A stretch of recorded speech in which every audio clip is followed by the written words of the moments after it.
All right, so we covered cardiac output. It gives us an understanding of the mechanisms behind blood pressure. Also helps us understand under certain conditions how quickly a person's blood volume is circulated through their body. Please know the cardiac output formula and understand the basic components like stroke volume and heart rate, and know the basic value for stroke volume being 70 milliliters in the average adult patient. Okay, excellent. So preload is going to be something extremely important in our discussion moving forward. Afterload is, but we usually call that blood pressure. Okay. For our purposes, we're kind of simplifying some of these concepts a lot, but it will get us through what we need for National Registry and for our exams. So let's start talking about some of the diseases that occur when the heart is not functioning appropriately. Now, this is a cardiovascular lecture, so blood vessels need to be taken into account. And obviously, heart attacks, as I mentioned before, are tied to the coronary arteries, so blood vessels. Before all of this happens, though, before we get to that heart attack that we're going to talk about, which we do see patients have and have a lot of tools to help, the patient had a long road to get to that heart attack, most likely. And so we end up accumulating through our diet and the behaviors that we do or do not perform, so like activity levels and so on, we end up accumulating a lot of cholesterol, a lot of fat, and some of that's going to be deposited in our blood vessels. Now, the process that this undergoes can be a very long process, and we generally have no idea it's occurring directly. And so this is why it's important for us to do things like obviously eat well and take part in physical activities to burn off some of that extra residual fat and components. But it's also important to get things like your cholesterol levels checked as well. And that's a good indication when we look at those high cholesterol levels. It could tell us that you have more floating in your blood, which probably is going to be deposited in your large vessels. Okay. So arteriosclerosis is a disease process in which the arteries internal lining is going to be violated. And because of that, it will change the blood flow locally, and it'll force some of this, what we call plaque, which is essentially fat deposits and cholesterol. It'll force that stuff into the inner lining of the blood vessel. So we're not really picturing this as only being on the inside of the blood vessel, like the inside wall where the blood passes through. It's actually a little bit more complex than that. So let's imagine that this is the aorta, for example, or coronary arteries, right? It starts off with us having beautiful internal lining, right? So all of our cells here are tightly close together on the inside lining of our artery. There's not a lot of space for stuff to get in between to the muscle layer of the artery. Remember, the arteries have a pretty significant layer of muscle in them.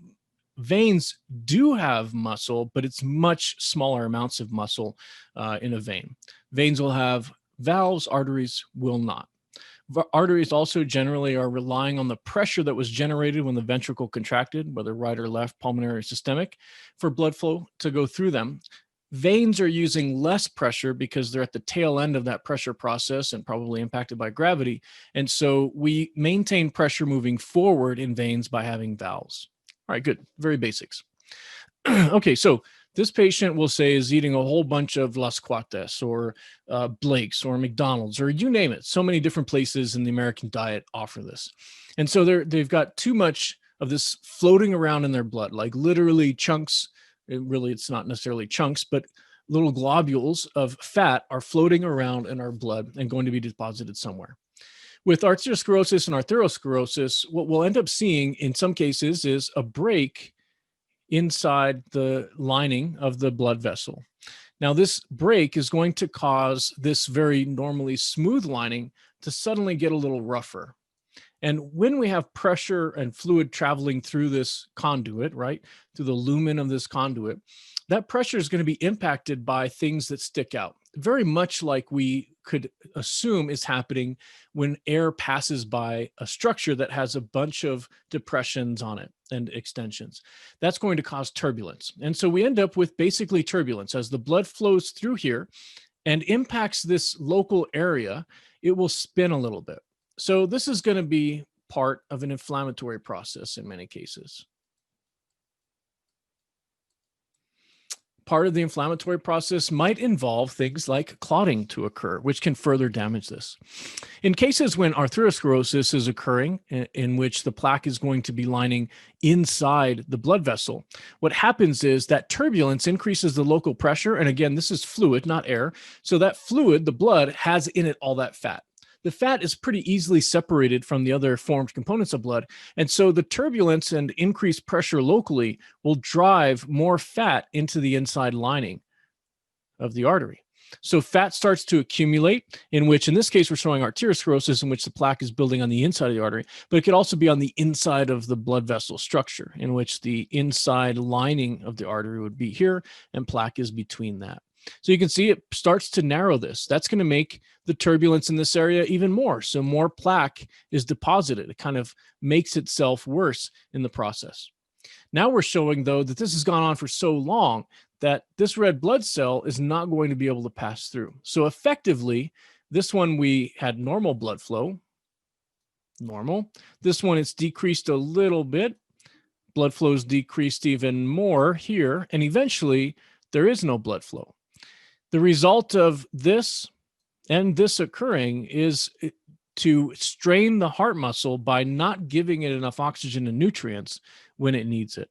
So this can be a problem. Now, if this happens in coronary arteries, then obviously we're talking about the blood vessels that are feeding cardiac tissue, which doesn't get a break and can't go without those things for very long.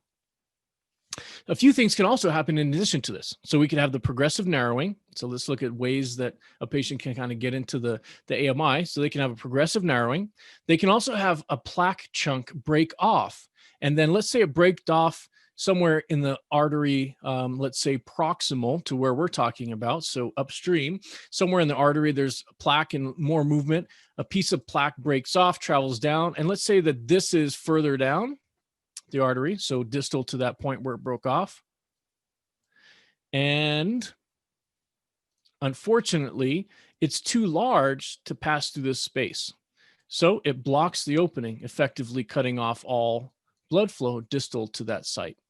Now, if this happens in a very small vessel, then the plaque doesn't have to be very big to block it off. If it's a large vessel, then the plaque would have to be large. There can also be not just the plaque, but the clotting process can occur and clots can flow through as well. The vessels don't do well to expand beyond their normal limits. And so they can't really expand to open up this unless they were constricted to begin with. And that may be a pathway to the person experiencing some discomfort in their chest. So we're going to talk a little bit about the ischemia, angina, and infarction that occurs as a result of this. Now, this is happening in blood vessels that can be throughout the body, and sometimes these break off in other parts of the body and cause other problems. Like it may break off and eventually go into the brain, where it'll cause a stroke if it clogs a small vessel, supplying brain cells with oxygen and nutrients and removing waste like acid and CO2. All right, so those are the diseases that kind of are happening, or that's the process that's happening in the background. It's probably when we feel young and invincible, and my metabolism is high when I'm really young, so I can eat whatever I want, it won't matter. Not really. So you're going to end up with some of this occurring because of that. And if it accumulates later in life or even in the young, that could lead to the patient having an infarct or other things that happen with the heart.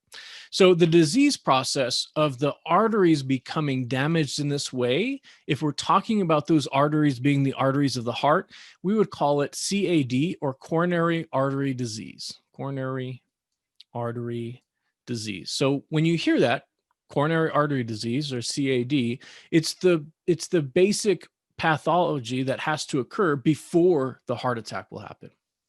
Now, we could, again, have clots from other areas that happen to travel to this location, but it's more likely that it's going to be plaque or clots that occurred from the coronary circulation itself. Now, that can lead to a few diseases. One form is angina, and it could be pronounced, just a variation in how you pronounce some of these things. My term is angina, and others might say angina, really talking about the same thing. Angina, as a definition, means essentially pain in the chest.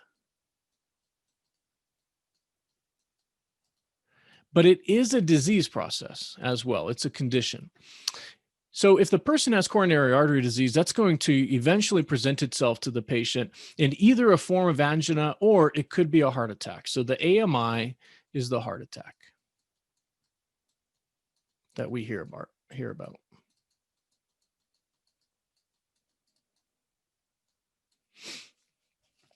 Now, acute myocardial infarction, let's break that down. Acute means this is sudden, right? Acute versus chronic. Chronic is long-term. Myo means muscle. Cardio means that this is muscle in the heart. So acute or rapidly occurring heart muscle infarction. An infarction is essentially cell death. And we're talking about cells of the heart, right? Often we hope that we found our patient not in the infarcted stage where their cells are already dead. We hope to find them in the stages that occur immediately before this, depending on the severity, the size of the vessel, size of the clot, all those things come into account. So a heart attack in our terminology is going to be acute myocardial infarction or AMI. And this is not infraction, infarct. So when we say infarct, that means cellular death, essentially. And an infarction is going to mean that the cell tissue that was once heart muscle, myocardial, will become unpliable, non-contracting scar tissue. So that means that that part of the ventricle that's impacted here is not going to be effective at doing things like contracting to help send this blood out of the ventricle. And if this occurs over a large area of muscle, unfortunately, that means that the large area of the ventricle is not going to be working, which will bring down the effective preload. It will have an impact on Starling's law, right? So we won't have any stretch that's going to rebound with contractive force. And that eventually can lead to poor perfusion to the brain, the heart, the lungs, and cardiac arrest. Now, there's all sorts of things that happen in between, okay? So one of the leading causes of congestive heart failure is a heart attack, especially when we're saying that this patient has something maybe like congestive heart failure that's impacting the left ventricle that produces pulmonary edema. All right, we'll come back to that in a moment, but other diseases can also occur because of these underlying pathologies. So as I mentioned before, if we have a plaque piece that breaks apart or the vessels in the brain unfortunately are suffering from this disease, they can end up with a stroke. Now, this could happen where a clot breaks off somewhere else in the body and makes its way to the brain and then blocks the flow of blood through that blood vessel to a region of the brain. So that would be a stroke. Aneurysms occur in which the blood vessels, specifically arteries, are weakened. And so that weakening can tear through the lining and eventually cause the blood vessel to burst, something that we see as one of the mechanisms that causes a stroke as well, but can also happen in the aorta and in other blood vessels of the body. Hypertension is a component of this, and sometimes, which came first, right? The chicken or the egg idea. The patient could have hypertension, and they have hypertension because of poor diet and exercise. That poor diet and exercise is then contributing to coronary artery disease. Hypertension can make that worse by increasing the pressure that the plaque is going to be under, but it can also change the workload of the heart, right? The higher the blood pressure, especially our diastolic value, the more forcefully that ventricle, specifically left ventricle, has to squeeze to overcome the standing pressure.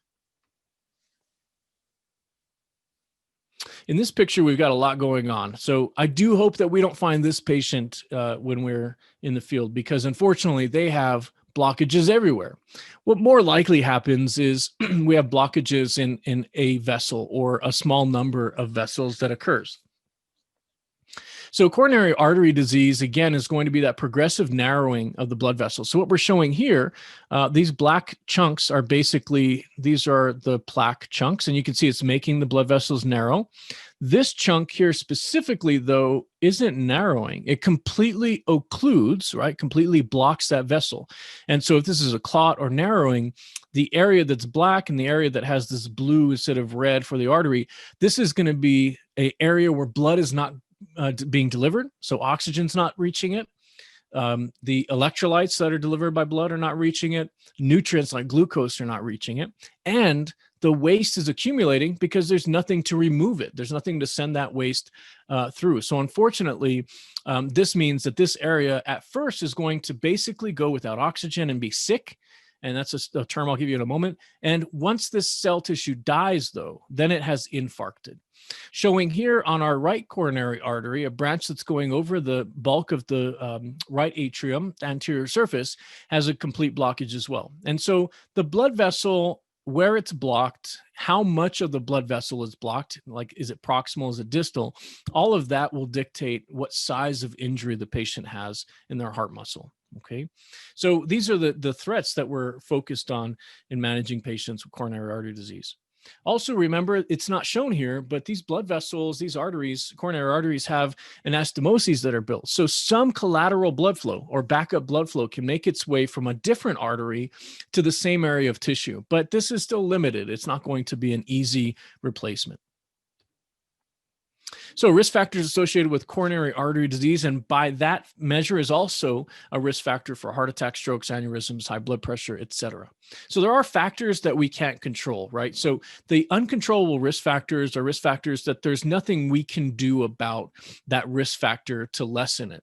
So heredity, there are genetic predispositions to have things like hypertension and to have different ways in which the body is dealing with the plaques and cholesterol and fat. Also, the patient's sex, and partly also because of the patient's sex, which is going to dictate a large degree of their hormones, some of this can be associated with an imbalance from hormones resulting in this. So males are generally at higher risk, and women's risk remains lower until the woman goes through the stage of menopause in which their menstrual cycle stops happening. Also, there's differences in how these diseases will present signs and symptoms based on the gender of the patient that we're reviewing. And we stop for a moment and just kind of address something that I don't want to leave to you to speculate about. When we're talking about gender here, when we're talking about sex here, really it's the idea that if you're a male versus a female, then you have a different concentration of hormones, you have a different concentration of chemicals, and your body behaves in some ways a little differently. If somebody would prefer to be called an opposite sex or a different sex or no sex at all as a preference, we respect that. But it does still mean that their body has the risk factors that were associated with the gender they were born with. It gets even more complex when you think about the risk factor component for those who are trying to change their sex. Individuals that try to change their sex, there's a variety of ways that can be done.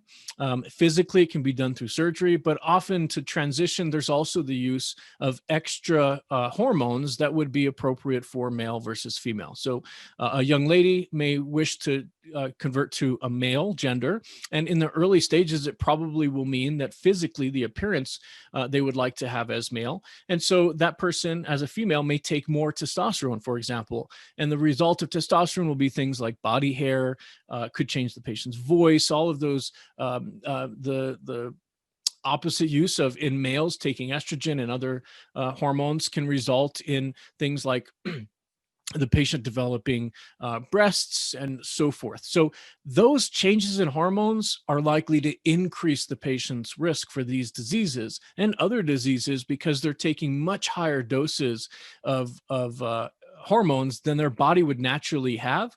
And in some cases, it's not the hormone that the body would predominantly be used to for those purposes.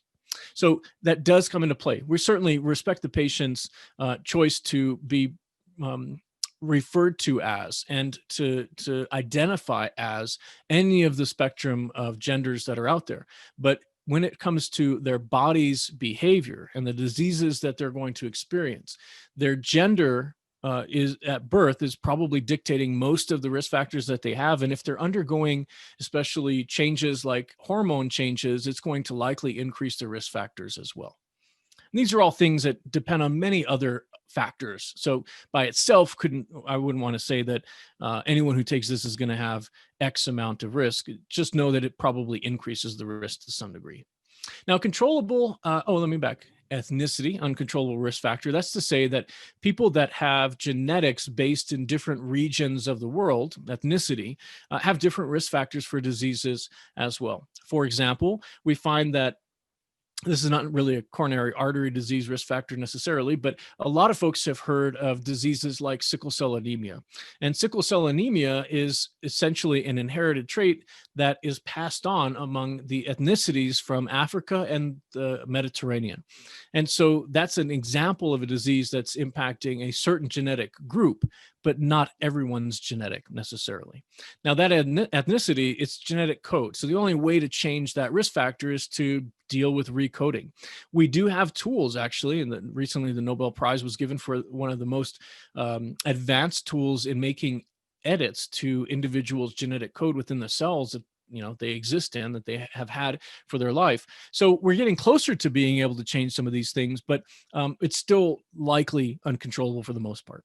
Now, our controlled risk factors are things that the person has control over. And so if the patient has, for example, high blood pressure, if they choose not to get seen for it, if they choose not to take the medications they're prescribed, if they choose not to change their diet and exercise, they could certainly choose to do all of those things. But if they choose not to, then it's going to be uncontrolled. And so that risk factor then goes up. If they are controlling it, it could still be a component contributing to coronary artery disease, but the risk factor will go down, at least in that area. Diets that are high in fat, also diets that are high in salt because of the impact on hypertension, smoking as a risk factor, sedentary lifestyle, especially when coupled with high fat and high sugar diets, birth control pills. Birth control pills are going to actually change the hormone concentration in the female. And so the hormone change becomes part of the risk factors. And if they stop taking the birth controls or they never take birth control and they're placed on it, that can cause a change in their underlying risk factor. And then diabetes, again, the disease they may have been born with, but if the patient is not choosing to be compliant or try to deal with their diabetes medically, physically through diet, then it's going to be an uncontrolled risk factor and contribute, unfortunately. So risk factors are not acutely clinical important as the last line of the slide. So it doesn't tell you a whole lot about what's going on right now specifically, but it tells you about the environment that that patient has in their body. They're more likely to have certain events occur. And for us, when we're assessing a patient, we're using our detective work, we're talking about their history. When these things come up, it just kind of adds to the knowledge that we're getting from our physical assessment. And so if a patient has chest pain and they're within the right age group and they have uncontrolled, they have controlled risk factors that are being left uncontrolled, then that patient that's complaining of maybe chest pain may have a lot higher likelihood that they're having a heart attack. But it doesn't mean by itself that they are absolutely having a heart attack. It just means that their risk for such things is higher. Okay, so if the patient has coronary artery disease, arteriosclerosis, all of those things that we've talked about so far, the result can be in two major medical emergencies of the heart specifically. So the first major medical emergency, and we're gonna have to compare and contrast these two, is to review angina. So when we're talking about angina, angina's presentation sometimes can be misidentified as a heart attack and vice versa. So it's gonna be really important that we know how angina works, we know how an AMI works, we know their signs and symptoms so that we can help differentiate the two when we're assessing the patient. Angina occurs generally when the patient is having their heart work harder, then the amount of oxygen need is going up, and that's harder than their normal amount of exertion. So this happens when patients, for example, have that progressively narrowed coronary artery. It may not be that they broke off a chunk and are completely blocking off a blood vessel. That's more likely to be part of our AMI. But here, it just progressively narrowed so that the size of the blood vessel is so small, the size where blood is flowing through with red blood cells, with oxygen and so forth, it may be so small that the patient can only tolerate a certain amount of exertion, meaning a certain amount of asking their heart to work harder before they start to have more work than they can deliver the nutrients and oxygen for, if that makes sense. So see if I can rephrase that. When this patient is experiencing a bout of angina, it's likely that they have done something that's increased the workload of their heart. We're asking the heart to beat faster, we're asking the heart to beat harder, more forcefully, all of those things, than their blood vessels can handle. And so that means that the heart cell is doing more work with like physical exertion. They're doing more work. And so the demand would be, let's get more oxygen delivered. Heart rate might go up, blood pressure might change to do that. But in the case of angina, even if those things change, the blood vessels are so narrow that only so much oxygen can get through. And so there's a threshold where the patient, if they go above that threshold, then they're actually putting their heart into the ischemic phase. And so forgive me, I left out the ischemic phase a little earlier. So let me paint that picture real quick. So let me actually back up. Maybe I can cut this out. Okay, let's do it right in this area. All right, so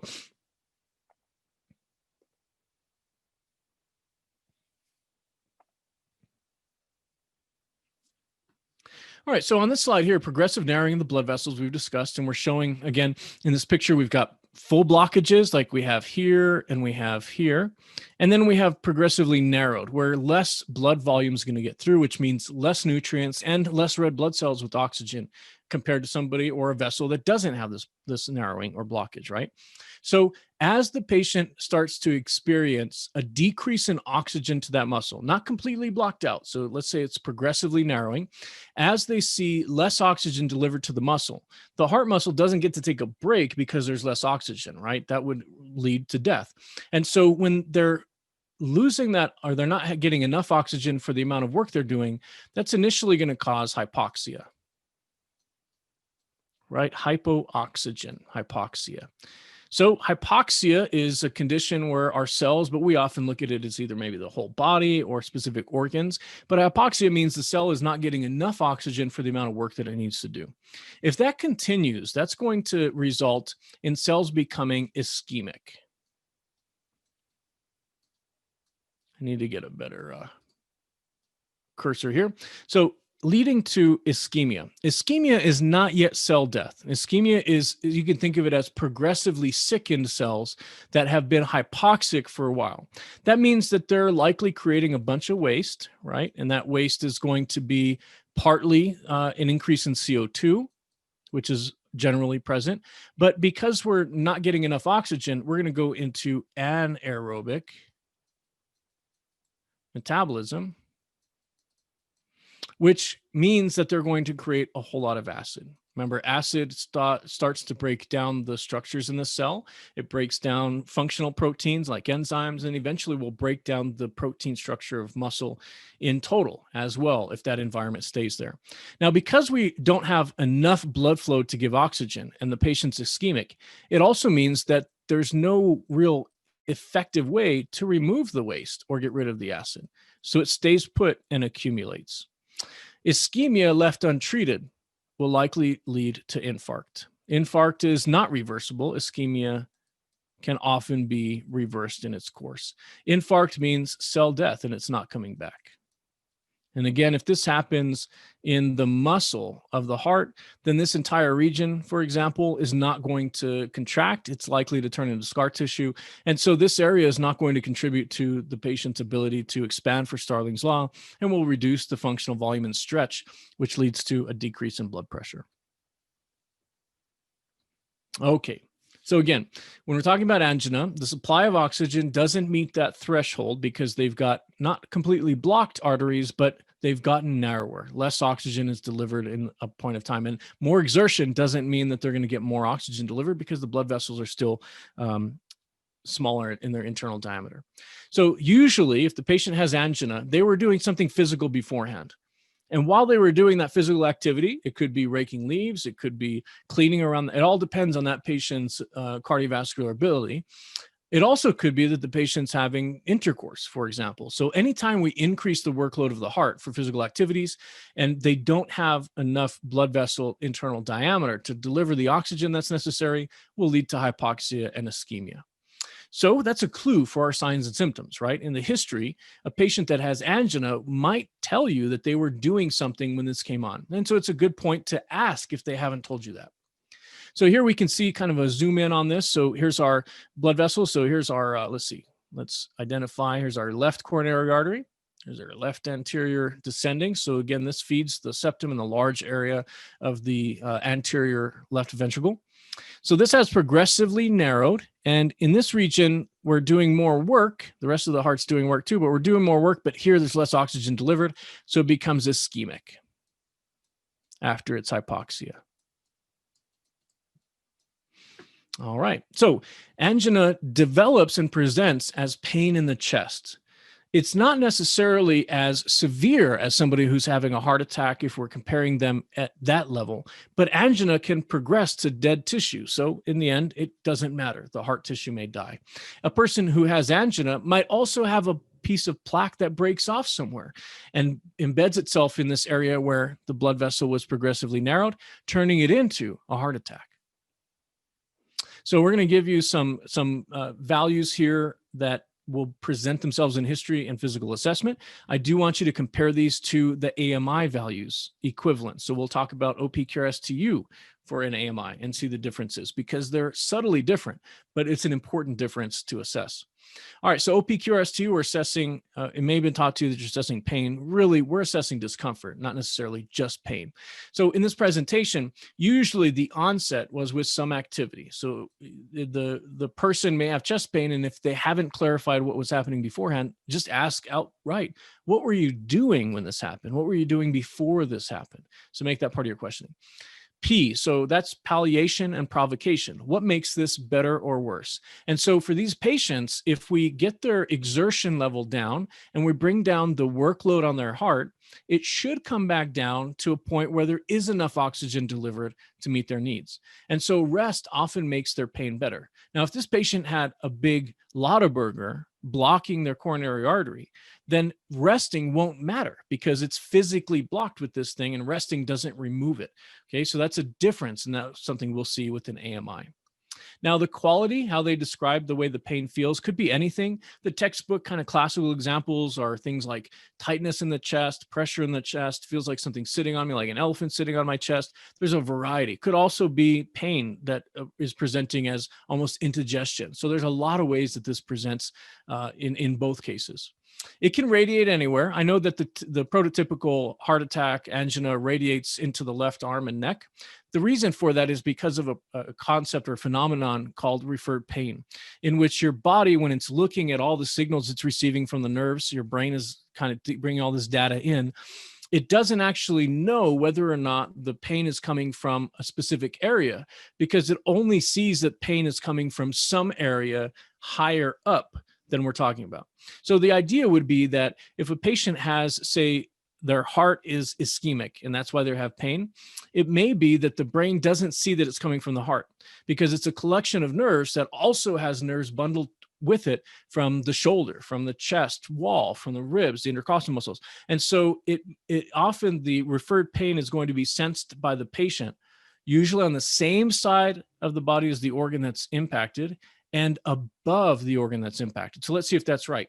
Patients that have chest pain because their heart is going without oxygen, that's the organ that's actually painful, often describe radiation of pain into their neck on the left side and into their left arm. Not exclusively, but often that's the prototypical. So the brain sees it as not necessarily just chest pain, it sees it as neck and arm or shoulder pain. So is that on the same side of the body? Generally, yes. Is it above the heart? Yes. And so we could also have this on the right side as well. The patient could have right radiation or radiation to their right neck, radiation to the right arm. It can also be radiating back, straight back, and they may feel it between their shoulder blades. Or it could be something that they sense as being, again, more like indigestion and not directly associated with the heart. Ask about the severity. Remember that when you're asking this, the value needs to, you generally want to reassess this and see if their pain has changed over time. Ask how long ago it occurred. Usually this is something that happened within the last 10 minutes, but it could have been going on for days if they've continually exerted themselves. And as you can imagine, left untreated, the damage is going to be worse and worse the longer it goes. And then ask the patient if they've ever had this happen to them before. And if they say yes, have them talk about it. Because let's say up to this point, you didn't know that they've had this happen before, and the doctor told them that they had angina the last time it happened. Maybe they didn't offer that in their history. So ask them, if this happened to you before, what happened? Tell me about that. Oh, I was diagnosed with angina. Does this feel the same? Yes, it does. Well, it's got all these signs that probably are indicating that it's very likely it is angina. This you question can be very helpful in filling in those blanks. Now let's compare that to the myocardial infarction. Okay, so they may have progressively narrowed arteries. They may have plaque that's breaking off. There's a lot of ways that we get to it. But the idea is that it's not just that their heart is doing more work than they can supply oxygen for, assuming that by that we mean some oxygen is delivered, just not enough. Here, it's likely that there is no oxygen delivered distal to the point of clot or damage. So myocardial infarction is generally going to be that same process of the cell becoming hypoxic because it's not getting oxygen flow. Here, it's no oxygen flow, whereas in angina, it may be a little bit. Then that's going to lead to ischemia, right, in the heart muscle. Heart muscle is going to start to become acidic.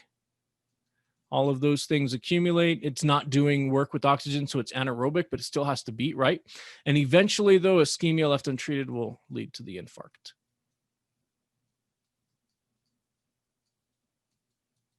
And remember, the infarct is dead tissue. Often we find patients in the ischemic phase, and it's hard for us generally to know whether or not it's ischemic or infarct at that moment in time based on external signs and symptoms, but you get the concept. I'm going to skip this video. You've got a couple of resources and videos that you can look at on this as well. So in the AMI, acute myocardial infarction, let's look at their PQRST findings. So since this is blockage that occurs from, let's use the prototype of a clot or a piece of plaque that's blocked, broken off and lodged in a blood vessel, if that's occurred, it likely didn't have to have exertion before it. So the classical AMI is somebody who looks and feels like they've been running a marathon, like their body is in that type of stress, but they've been sitting and watching TV all day. And so they could have some activity beforehand that led to it. That's definitely possible, but it is also possible that the person was doing nothing, woke up in the middle of the night with it, watching TV, non-exertion underlying it. For the P section, because this is a blockage, and a blockage can only really be removed by medication or in the hospital with, the medical version of a roto-rooter, then this is not going to change just because the patient rests. So usually this stays the same regardless of what they're doing. It might get worse when they actually physically exert. That's possible. But when they rest, it doesn't alleviate it. So that's a really big indicator. Quality of AMI, it includes very specific terms that many patients give us, but it could be any other thing as well. But often crushing, squeezing, elephant on the chest, and that may be how angina presents as well. Radiating to any area, again, referred pain here. So often it's into the right neck and shoulder and arm, but it could be any variety of areas based on radiating pain. The severity is usually higher than someone might report for angina, but take this with a grain of salt because it's really very subjective. The time frame is usually this happens in the range of, certainly could be at 10 minutes, but when you're comparing scenarios for AMI versus angina, usually the pain happened over a short period of time for angina. And with an MI, it's usually lasts over 30 minutes. So that's a number to just keep in your mind. That means that they had 30 minutes where, they could have changed what they were doing and it continued on. And so sometimes we have patients that call at a later time, much well outside of minutes, could be hours or days after they had the start of chest pain. And again, that may mean that they have damage that can't be reversed. The U section may be that they actually have not had this feeling before, but they have a history of angina and this feels different. And so if you have a patient that has a history of angina, you might know that by them being prescribed, say, nitroglycerin by a physician, taking daily aspirin regimens and so on. If they've had angina before and they say, no, this doesn't feel like it, usually that's a pretty big indicator, if they have all the other signs of a heart attack, that this is the heart attack and not angina. Angina can very easily progress to an MI. And so if they have a history of angina, have that clarification. If they have not felt this before, and often it feels worse than what they've experienced in angina, pretty good sign that we need to get moving to the hospital if not already. Now, this is all great, right? All these signs and symptoms and all this information you can use to diagnose. And then we got to tell you that maybe most of it won't actually be present. And so there is a phenomenon called the silent or atypical heart attack. And so the silent MI is when the patient is suffering a heart attack, but doesn't actually feel, and so they don't report, they might not even call 911 because of it. Now, this is associated with the patient's ability to sense pain in some ways. So geriatric patients, they sense things differently. There's process of sensation generally kind of gets dulled over time. So geriatric patients often don't have chest pain when they have a heart attack. It may be there are other signs and symptoms associated with it, but not the prototypical. Patients with diabetes, the vascular and neurological changes that have happened because of the long-term diabetes often don't complain of chest pain when they're having an MI, so it's silent as well. And then women, even if they aren't geriatrics and don't have diabetes, women in general present with silent or atypical MIs when we're assessing them. So that means that they have some other indicator. Now, if they called and we're on scene, something has happened, right? There are patients that just stay home and die and they never realized that they had the MI. The patient that's calling here might be calling because of something like fainting or dizziness, so syncope, especially in an older adult female. If they have a period of losing consciousness or feeling faint, that might be because their heart is dying and it doesn't have the ability to pump as forcefully and get the blood pressure that is necessary when somebody moves from the position of laying to standing or sitting to standing. So syncopal episodes are something we have to work up for cardiac in all cases of patients that are within the risk factors of an AMI. And it may be that it's not related to their heart at all, but it's better to be safe than to be sorry. Also, these patients might also have signs and symptoms that they relate to be GI based. And so they feel like they've had indigestion that just won't go away despite the Tums, despite the water, despite all of the things they've been doing to get rid of it. And that indigestion may be a kind of skewed or atypical presentation of actual AMI based or angina based chest pain. So it means that we have to use all of our tools to make sure it's not going to be as easy as saying they always have X, Y, and Z. And that's the case for almost every disease and injury that we're talking about in the textbook here. The textbook is giving us prototypes. They're giving us examples, right? But patients don't read the textbooks. And so patients have individual and varieties of the way their body works and the way that things present. And so be aware that you're learning the typical signs and symptoms, but it can always be different. So have an open mind. I know it makes it a little bit harder to have clear black and white decisions and judgment, but we exist in medicine. It's practicing medicine for a reason. We're always practicing. It's an art more than it is in some ways, especially assessment when we're at our level, than it is a straight science. All right, so this table is great because it helps you compare and contrast. So on one side, on the rows, we have symptoms or signs, and in the columns next to each other, we have angina and the myocardial infarct. So duration of pain, angina usually is going to be within 10 minutes. Usually an MI, though, is over 30 minutes, as I mentioned. Other symptoms, usually there's no other symptoms with it aside from the chest pain for this patient. But when the patient has a myocardial infarct, they have different presentations, and that could be things like the color of their skin. Often they're going to be sweaty. They're going to be pale. They could also be a gray pale color. And sometimes we call that cardiac gray. Once you see it the first time, it'll stand out to you. It's kind of hard to miss. They might also have nausea, weakness, or dizziness associated with it as well. Precipitating factors for angina, usually it's some type of exertion. Could also be stress, though. Anything that elevates the heart rate beyond the threshold that it has based on how much blood we can get through our blood coronary arteries, anything can cause that stress to turn into angina and overload the heart. So extremes in temperature can be a concern, hypothermia, hyperthermia, heat stroke, those things. Exertion, as we've talked about, so intercourse, raking leaves, working on the car, cleaning the house, whatever it is, even working out. Could be a person that's relatively otherwise healthy, and they get this when they're actually working out and trying to stay healthy. And then finally, can occur during stress and meals. With myocardial infarct, they're usually not listing any precipitating factors. What they were doing before was none of these things in many cases. And when we ask that question of does anything make this worse or better, palliation and provocation, the responses for angina usually would be that when they stopped their exertion or when they stopped their stress, the pain was made better, was subsiding.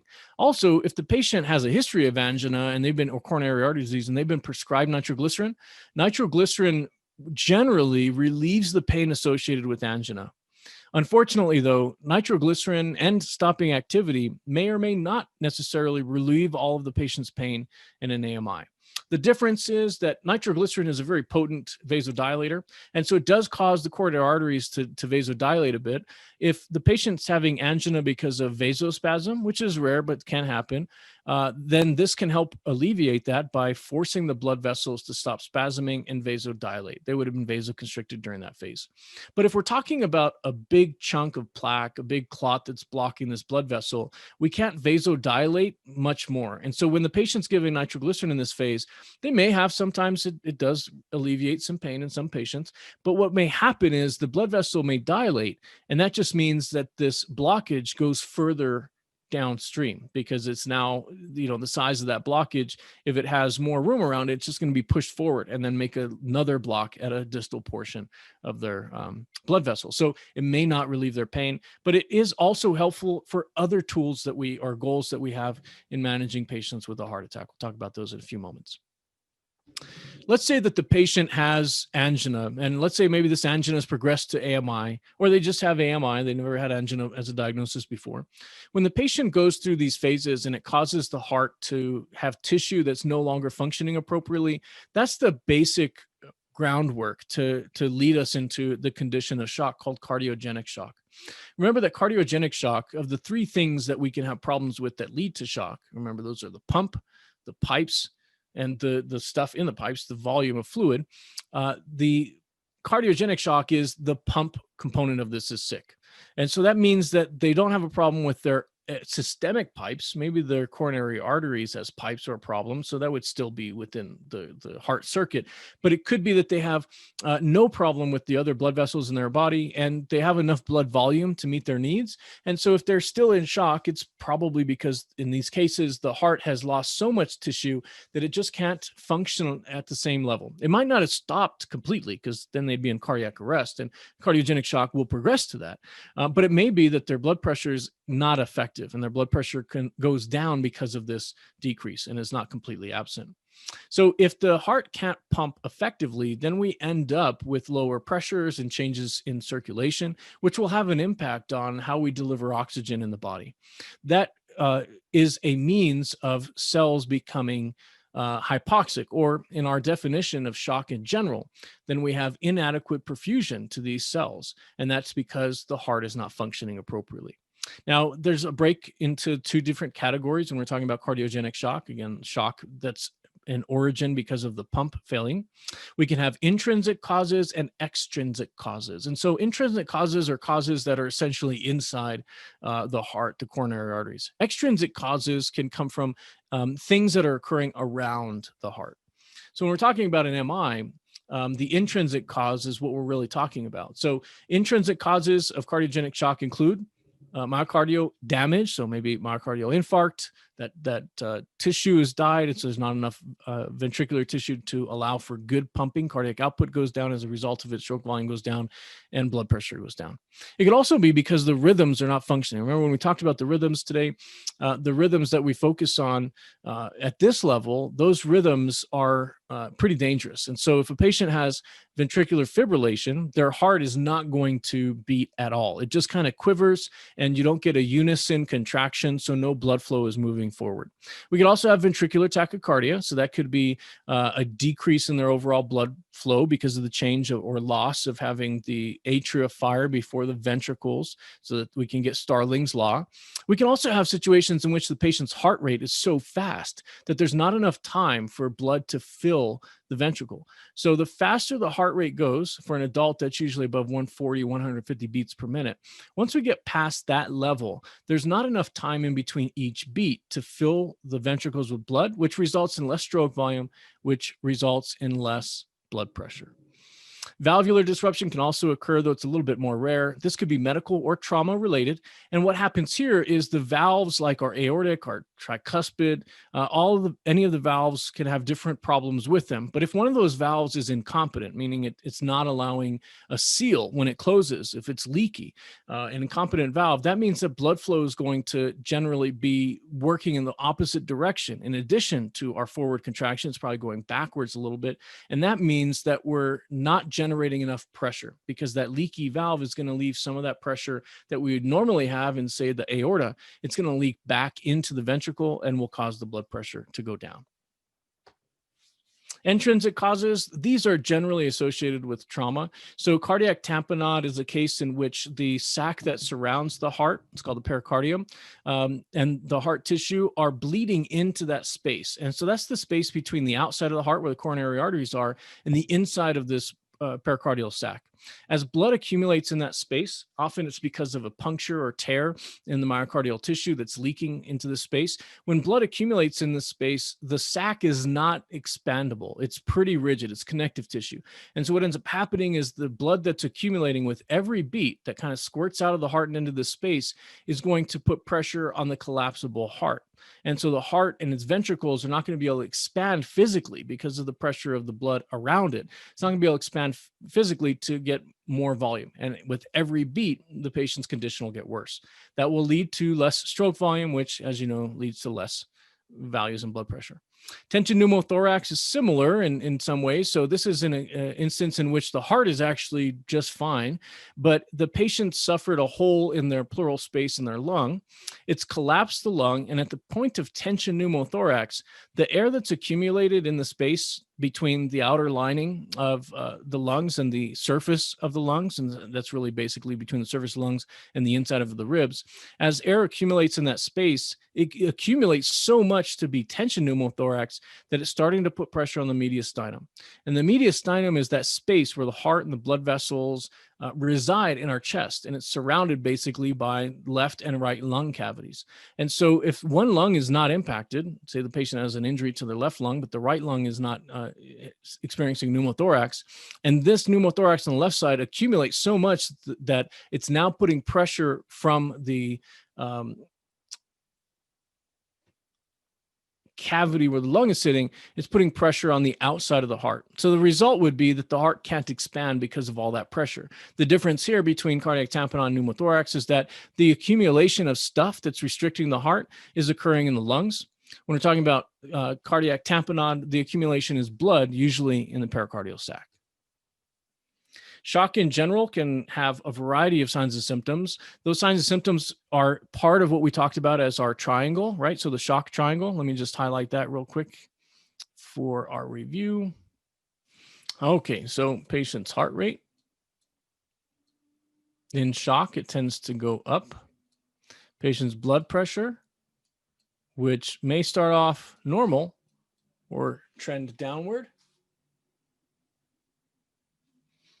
And patient's ventilatory rate, which is probably increasing. All of this likely with their blood pressure going down will result in a decrease in level of consciousness as well. So whether or not we're talking about cardiogenic shock, we're talking about shock that's associated with losing blood volume out of the body like that in trauma, generally the response is going to be the same. So the patient starts to go without oxygen in their brain. So that's going to lead to the patient's level of consciousness changing. Usually it starts off with patients being a little anxious from normal. They'll become a little anxious, a little bit restless. Then they'll progress a little further until they get to the point where their level of consciousness might be confused or altered, and eventually progresses to completely unconscious. They might actually act intoxicated as well, which sometimes can make us think it's an intoxication issue, when in reality, they're actually suffering shock. And if we focus on intoxication, we won't be treating the patient's shock, and of course, they'll get worse. Their ventilatory rate is generally going to get faster, and as it gets faster, there's just less time for air to get into it, so they're going to have rapid and shallow breathing. Part of this is not just to get oxygen in the body, but again, if they're in shock, they're going through anaerobic metabolism, they're creating a bunch of waste and a bunch of CO2, and so they're breathing fast to blow off the CO2 as well. Weak, rapid pulses can occur, so tachycardia is common, and the pulse will get weak as their blood pressure goes down. Their skin is usually going to be a bit pale, maybe diaphoretic. And the presentation here is because the body is trying to save itself. It's shunting blood away from the skin and other organs that we don't need to survive at this moment in time. It's shunting blood away so that we can preserve the organs. And whatever blood we have left in our body is circulating between the heart, lungs, brain, and likely liver and kidneys. Patients have that, what we call skin color of the normal patient, pink, warm, and dry for their skin qualities. That pink color comes from the blood being circulated near the surface of the skin. If the blood vessels open up really large, it brings more blood to the surface of the skin, and that turns red, and we call that flushed. So that's not likely to happen here, except for in a case like perhaps when we're talking about shock in general, anaphylactic reactions. Nausea and vomiting are common. Remember, this is because the body is now working, if it's battling shock, it's working in the fight or flight mode, which means that if there's anything in the stomach, the patient's not going to process it. In fact, the body may just want to get rid of it because we shunted blood away from the GI tract and into our muscles, into the core circulation, and so on. Now, the blood pressure is a very important value in shock, but it doesn't necessarily mean that we have to get that blood pressure in our primary assessment. A lot of times we can identify just by looking at the patient and understanding the overall scene and getting our primary assessment done, we'll know that the patient's in shock. So don't hang out on the scene to get a blood pressure if it's only going to confirm what you already know. Get the blood pressure en route. It takes time. It's hard to do. It's prone to error, especially when on the side of the highway. So realize that if the patient is compensating, like their body is doing really well, it's squeezing blood vessels and that blood is being shunted away from our extremities and into the core, then if they're compensating, they should have a normal blood pressure. When the blood pressure declines, that's an indication that the patient is now going through decompensated shock. And unfortunately, decompensated shock means that all the mechanisms they have in their body to survive are failing. And this will rapidly start to approach death. Sometimes we find our patients already in this state, but the best case scenario, if they have to be, if they're going to experience an incident and they're going to have shock, the best case scenario is that we find them when they're still in the compensated phase, and then we can help them compensate. It's very difficult to help someone compensate when their body's own mechanisms have all failed and they're decompensating. Congestive heart failure is something that can be the result of heart attacks, and congestive heart failure comes from other causes as well. When we're talking about congestive heart failure, there's a couple components of it, and sometimes these are used in place of the name. So other names to be aware of with congestive heart failure. You might hear something like ventricular hypertrophy. It could be left-sided, could be right-sided ventricular hypertrophy. You could hear terms of left-sided, right-sided congestive heart failure, and you might just hear the term heart failure in general. The congestive part of this really is important because it describes something that's happening because of the failure of the ventricle. If the patient is suffering, again, left ventricular failure, then that patient's likely to have a decrease in the function of getting blood out of the lungs, right? So the left side is not pumping blood out of the heart, so it's not pumping it out of the lungs. The right side's working just fine, so it's pumping blood into the lungs, but it's not leaving. The right side maintains a good pressure. The pressure inside this congested area, the lungs, if it's left-sided failure, is going to result in blood crossing through the capillary and into the alveoli, and that blood will sit inside the alveolar spaces. That will be a physical barrier. As soon as blood enters the alveoli, oxygen can no longer be exchanged across the membrane because it can never get to the membrane, if that makes sense. So these patients, unfortunately, are going to experience pulmonary edema as a result. Pulmonary edema comes from other causes as well. You saw that in the respiratory block. But the most common cause of pulmonary edema that we see is generally from congestive heart failure, specifically left-sided or left ventricular congestive heart failure. And left-sided heart failure usually comes from a heart attack. Now, it's not exclusive, but if the patient is experiencing dyspnea and their lung sound really wet in the bases when they're sitting down, or when they lay down, they're short of breath, the signs of pulmonary edema, it's likely that the patient has heart failure. If they don't have that in their history, they've never been told that before, it may be that they recently had a heart attack and you're just seeing the prolonged effects of that, even if they didn't get seen for their heart attack and haven't been diagnosed. So heart failure can come from a lot of mechanisms. I already talked about the chronic hypertension part. Trauma can do this, infections, and obviously the MI as mentioned. So left-sided heart failure, the left side has reduced stroke volume. The right side keeps working. Pulmonary edema is the result. This can happen suddenly or over a period of time. Pulmonary edema, I really don't like when we have slides like this, but it's a team effort. Do not write SOB in a chart ever. And so I wouldn't even write it in your notes, because it can be used in court against you to be what all the people that are in the jury are thinking. Since they're not medical providers, they're thinking that you're writing SOB, and that's how they'll portray you, the person prosecuting you. That's how they're going to portray you, as incompetent, uncaring. And so of course you would write SOB in there because you didn't care about them. You were mean to them.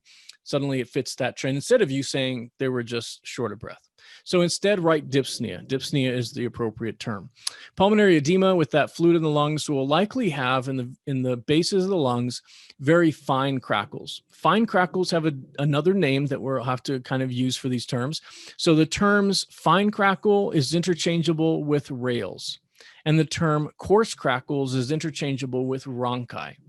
Rhonchi is indicative of like thicker secretions, and so it sounds like you blowing bubbles into a milkshake through a large straw.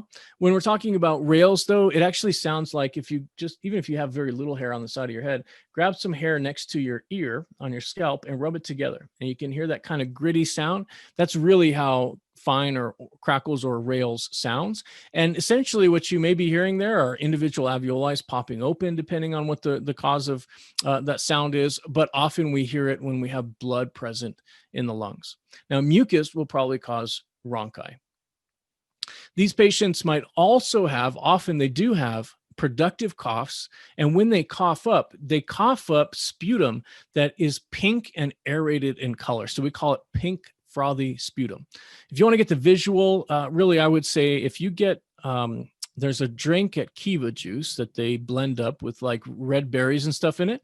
When you get a Kiva Juice and they just blended it and you look at it, you can see the air coming out of the solution that they basically aerated through the blender. You can see that coming up. And so the color and the presentation is very similar to what you're going to see in a patient that's spitting up pink frothy sputum. Now, why is it pink frothy sputum and not frank red, since there's so much blood that's making its way into that space? Well, the bright red blood is indicating that there's a bleed somewhere in the lungs, like a blood vessel in the lungs has bled, and their mucus is just getting some of that in it.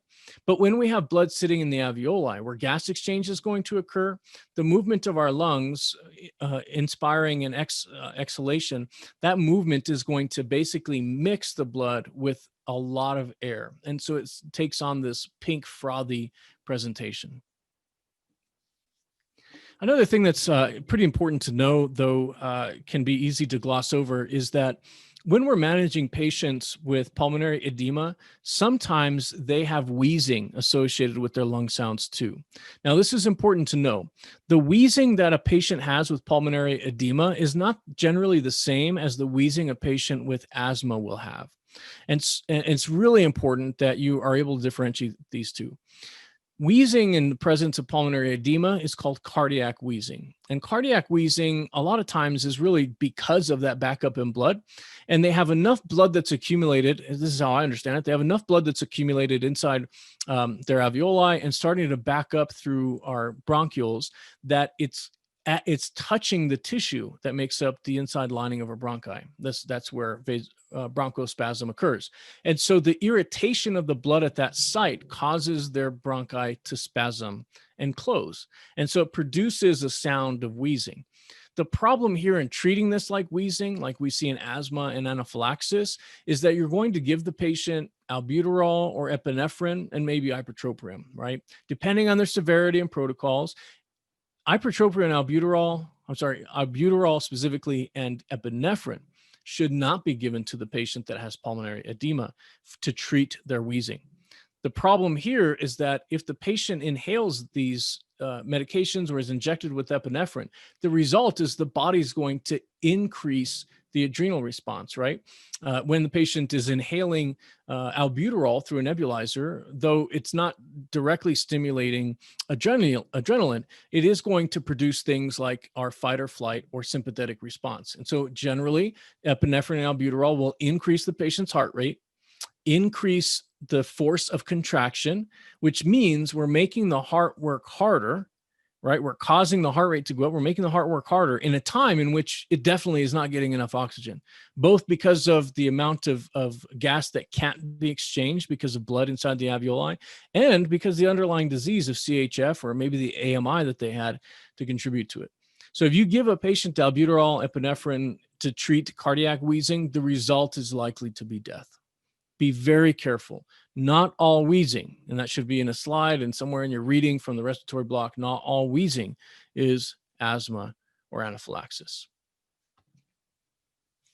Let me back up one more time. Left-sided CHF, pulmonary edema. I think we mentioned this pulmonary edema when we're talking about it for the respiratory block, but recall that pulmonary edema a lot of times is going to be a presentation, signs and symptoms that the patient relays to you, or by looking in their home, you identify that they now have to sleep with their head elevated. And so that might be that they have more pillows underneath their head when they sleep than normal. I mean, a kind of classic scenario would be the patient says, oh yeah, recently I had to add more pillows. Oh, how long has it been going on? Oh, it's been going on for, a week, whatever. That's the onset of their pulmonary edema. Why does it happen that the patient wants to sit more upright even when they're sleeping? Well, it's because of surface area. If we have, let's look at the lungs here. Let's draw a quick diagram of a lung. Okay, so let's say this is one of the lungs. Right, got lobes in it, bronchi, trachea, so on. Okay, let's draw some blood in there. If the patient is sitting upright, right, so like you and I are sitting watching this episode, if the patient sits upright, blood is going to be drawn to the bottom of the lungs because of gravity, right? Gravity is going to make blood sit in this region. So if the person were to have pulmonary edema, and let's say they got all the blood that or rather the amount of blood that they have in their lungs right now is not going to increase. Let's just say that it doesn't change. It's going to stay the same. The patient could still get worse. Their symptoms could still get worse just with the same amount of volume spread over a different surface area. So if you look at this lung, generally the base of the lung, right, it's a triangle. The base of the lung is going to be a smaller surface area than the height of the lung, right? You can even see that in this drawing. So the surface area is larger if we're looking at the height of this lung versus the base.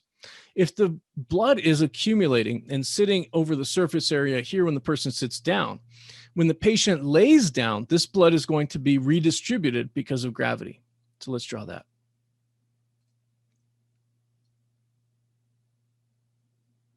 Okay, let's say that's our lung as the patient lays down and we're looking, say, from the side of the patient. So again, let's say we have the same amount of blood volume.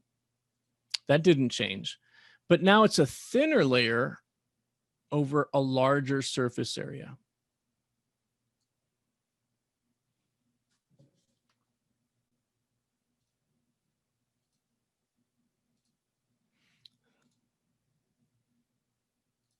Just because it's not causing a really thick layer, right? It's a thin area distributed over a larger space. That means that there's physically more alveoli that have blood in them than when we had the patient sitting upright. And so that positional or rather that positional dyspnea, especially when it's associated with them having to sleep, so we can call it nocturnal orthopnea. Ortho here means position. The pnea means breathing, right? So it's positional dyspnea. So orthopnea can occur, and often it happens when the patient's laying down. So that's exactly why they get more short of breath at night, or rather when they lay down, whenever that is, than they do if they're sitting upright. Also, patients may start sleeping on like the recliner, for example, because it gives them more elevation than just a few pillows will. Right-sided congestive heart failure is a little different.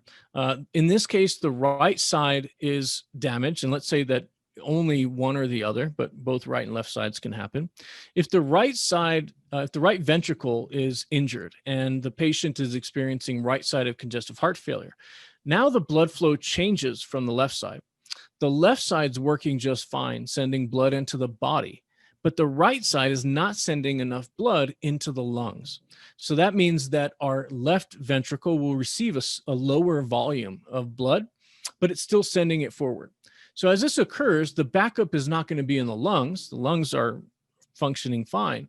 The backup is going to be in the rest of their body. And so this becomes systemic edema. That means that the fluid pressure inside the blood vessels throughout the body are becoming so high, that pressure inside the vessels is so high that fluid is leaking out and going into what we call the interstitial space. And the interstitial space was a previous slide that talks a little bit about the fluid that surrounds our cells. We have intravascular space, intercellular space, and the space in between those things, interstitial. So as fluid accumulates in that space, it's likely to cause something called edema. Edema is what we would generally in layman's terms call swelling.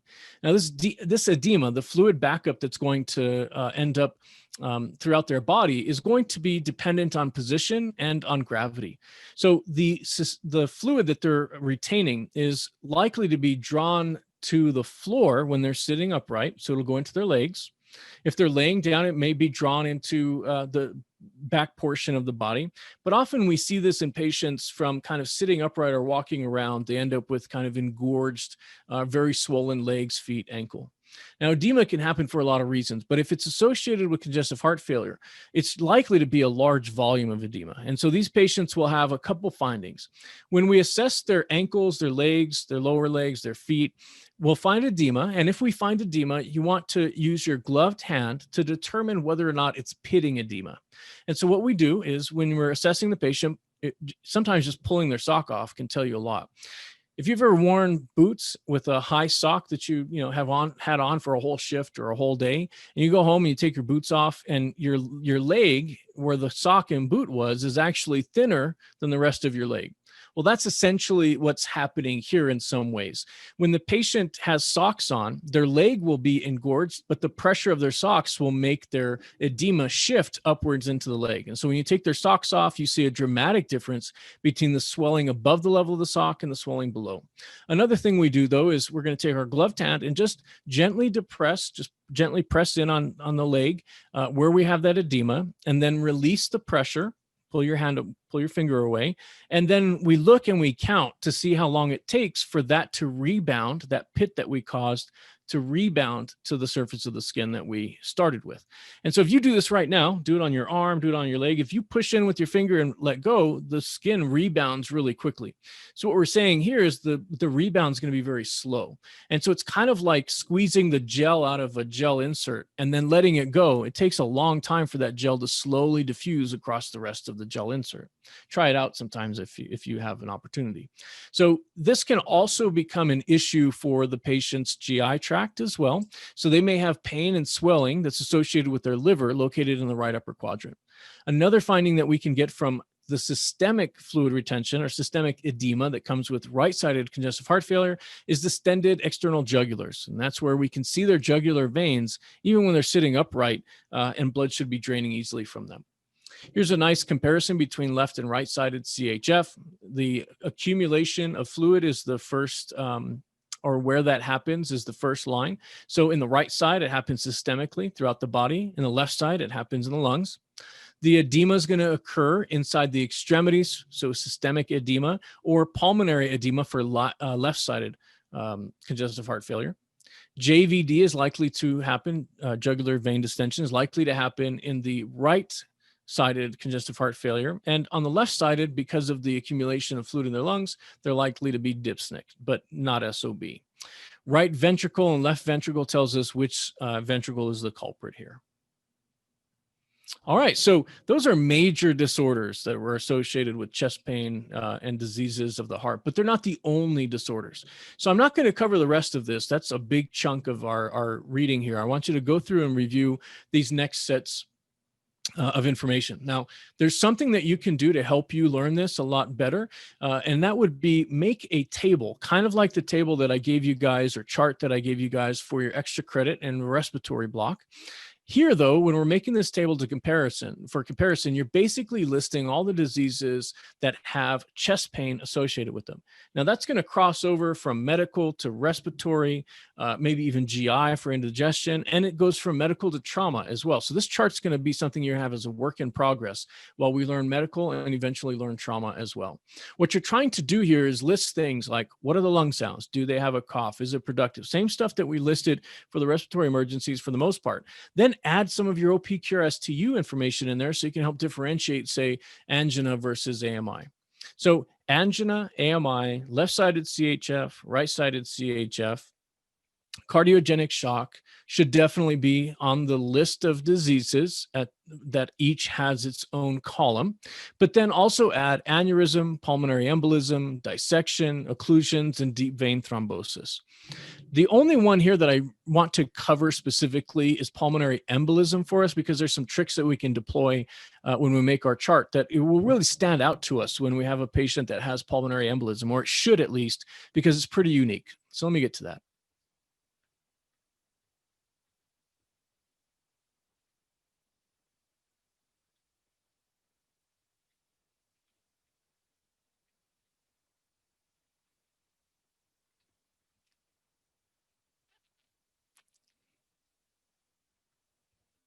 Okay, I was wrong. There is just a slide. I was incorrect. There's not a slide for pulmonary embolism here, maybe because it was in the respiratory set. I'll have to look at those slides again to figure it out, but it's definitely in your reading. Pulmonary embolism will stand out on this and the respiratory chart, because pulmonary embolism is one of the unique diseases in which a patient will have dyspnea that, despite giving them oxygen, right? So they have low oxygen levels, they're short of breath. We give them oxygen, nasal cannula, non-rebreather, BVM, whatever, and we find that it doesn't alleviate their symptoms. It doesn't help them breathe any better. They seem to have the same amount of dyspnea. And if we're looking at our stats, the stats aren't going to increase.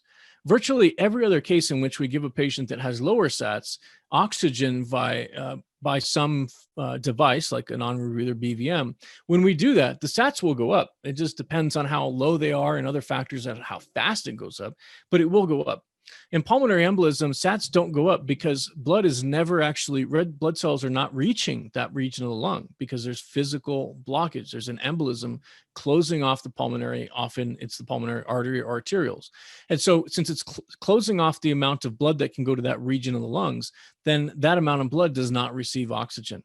So that means that when the patient is inhaling oxygen into their lungs through the mechanical process of ventilation, and respiration is occurring, external respiration is bringing oxygen from inside the alveoli to inside the blood vessel, there's nothing there to pick it up and take it around. Oxygen doesn't get delivered to our brain if it just is freely floating inside our bloodstream. Like 3 to 5% of the oxygen we have in our body, or in the bloodstream at least, is not associated with hemoglobin. It's just floating around. So it doesn't do anything. It's not going to be delivered to the organs that we need help with. Instead, the patient that has pulmonary embolism has oxygen or hemoglobin molecules in the red blood cells that are getting blocked or maybe contributing to the size of this clot, or if they're getting recirculated somehow, if they make their way out of that means and go through a different area, then they're not going to pick up as much oxygen because there's a functional problem delivering oxygen from the pulmonary artery to our capillaries. Now, these conditions also with pulmonary embolism often have pinpoint or localized pain, and a lot of times it's described as being sharp. It's unusual for somebody to say, I feel like I'm being stabbed right here, and point to a part of their chest where they have not been stabbed when we're talking about some of these disorders. Notice that stabbing hasn't been one of the highlights that we've talked about for heart problems like AMI, congestive heart failure. Their chest pain is usually over a little bit larger area and is described with different qualities. Pulmonary embolism's kind of prototype, though, is its pinpoint sharp pain. And the pinpoint is that's likely where their clot is. All right, good stuff. I'll let you review the rest of this information. Spend some time reading. This chapter is a chapter that we need to read fully because there's so much that we have to worry about in the cardiac section, and we have so many tools to help our patients with this that we want to know the ins and outs. So that should be the same for our respiratory block, cardiac block, and our neurologic block. Then we'll look at other diseases as a secondary.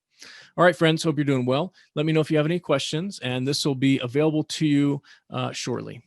Thanks.